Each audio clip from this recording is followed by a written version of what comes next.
특정인의 인사 문제로 해석해서는 안 된다고 봐요. 그것도 잘못된 해석이에요. 그러니까 그럼 어떤 취지입니까? 그러니까 물론 이미선 재판관에 대해서 이렇게 불통의 인사를 단행한 것에 대해서 임명한 것에 대해서 촉발이 되긴 했지만 결국 우리 자유한국당이 보기에는 문재인 정권이 결국 행정 장악하고 그리고 이제 여당으로 국회에서 또 역시 독선으로 가고 이제 사법부까지 코드 인사로 장악하려는 것 아니냐. 결국 이렇게 됐을 경우에 지금 헌법재판소라는 곳은 그래도 지금까지는 정치의 영역에서 조금 벗어나서 국민들한테 중립적인 입장으로 역할을 수행해왔다고 인식됐고 저는 그렇게 이해를 하고 있어요. 국민들도 지금까지는 헌법재판소에 대해서 정치적인 색깔을 가지고 바라보지 않았다고 봐요. 그분들 중에는 보수적인 분들도 있었고 중도적인 분들도 있었고 진보적인 분들도 있었죠. 이것이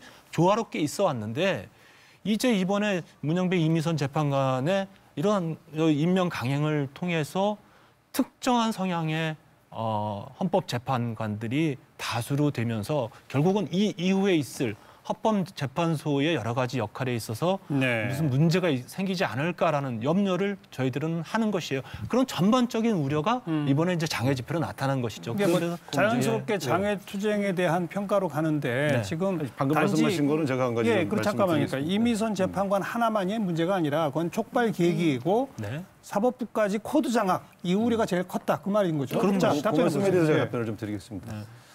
이제 물론 각각의 재판관들이 법과 원칙과 양심에 따라서 판결을 하지만 성향 차이가 있는 건 사실이죠. 조금 더 보수적인 원칙을 중시하시는 분이 계신가 하면 조금 더 사회의 진보적 성향을 강조하시는 분들이 계셔요. 그런데 이분들이 판사로서 오랫동안 재직하면서 보여왔던 많은 판결을 종합을 해보면 적어도 너무 정치적 성향을 가지고 편향된 판결을 해왔던 사람이면 저는 그런 걱정을 해도 되지만 저도 임미선 재판관에게 있어서 그런 재판의 편향성에 관한 문제 제기는 이번 청문회에도 나오질 않았습니다.